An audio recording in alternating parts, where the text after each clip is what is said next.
Welcome, everyone. Today we are going to tackle a classic DC circuit problem. We need to find the charge stored on a capacitor when the circuit reaches steady state. This is a very common question in competitive exams and university papers. By the end of this presentation, you will be able to solve this type of problem in under 1 minute. Let's get started. The most important rule you need to remember is this: at DC steady state, a capacitor acts as an open circuit. This means absolutely no current flows through the capacitor branch. Because of this, we can remove the capacitor branch entirely from our circuit when solving for currents in the rest of the network. However, the voltage across the capacitor is not zero. It equals the potential difference between the two nodes it is connected to. Once we find that voltage, we use the simple formula Q equals C times V to get the charge.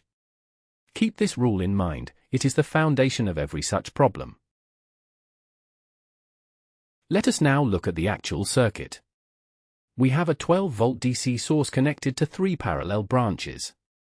The first branch has a 5-ohm resistor on top, a 20-ohm resistor in the middle, and a 5-ohm resistor at the bottom. The second branch is identical, 5-ohm, 20-ohm, and 5-ohm. The third branch on the right has a 5-ohm resistor on top, then a 10-ohm resistor, and finally the 6 microfarad capacitor. Our job is to find the charge on this capacitor at steady state. We identify 4 key nodes in this circuit. Understanding the node structure is the first step to a fast solution. Here is the 1-minute trick. Step 1. Because the capacitor is open at steady state, no current flows in the rightmost branch at all. Cross it out. Step 2. You are left with only 2 identical branches, each with a total resistance of 5 plus 20 plus 5, which is 30 ohms. Step 3. These two 30-ohm branches are in parallel, giving 15 ohms total. The full 12 volts appears across this parallel combination. Step 4. Use the voltage divider within branch 1 or 2. The middle node sits between 5 ohm and 25 ohm, so the voltage there is 12 times 25 divided by 30, but for the capacitor, we need to trace where exactly it connects. Step 5. The capacitor voltage comes out to 3 volts, giving Q equal to 18 microfarads. The answer is option 1. Let us now go through the full calculation carefully. At steady state, the capacitor branch is open, so current I3 equals 0. We have 2 identical 30-ohm branches in parallel. Their equivalent resistance is 15 ohms. The total current from the 12-volt source is 12 divided by 15, which is 0.8 amperes. By symmetry, each branch carries 0.4 amperes. Now, node A is the top junction. Its voltage is 12 minus 0.4 times 5, which equals 10 volts. Node B is the bottom junction.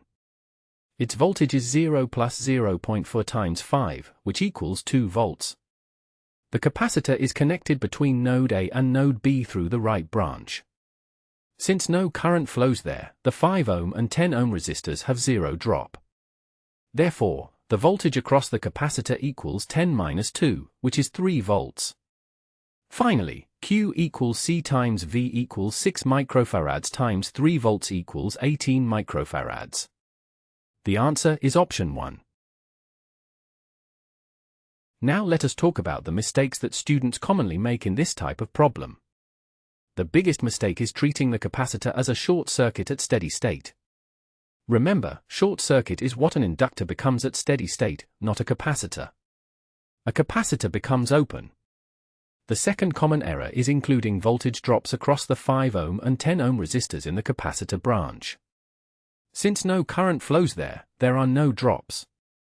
Third, many students simply multiply the supply voltage of 12 volts by the capacitance and get the wrong answer.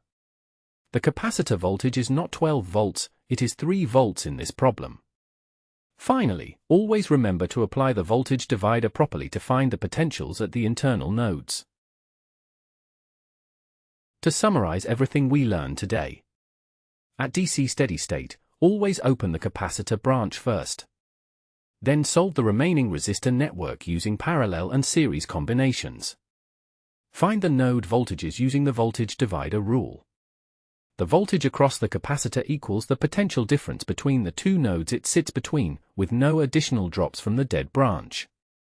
Finally, use Q equals C times V to get the charge. For this problem, the answer is 18 microfarads, option 1.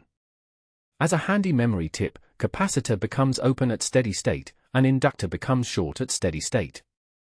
Memorize this pair and you will crack most such problems in under a minute. Thank you for your attention. Good luck with your exams.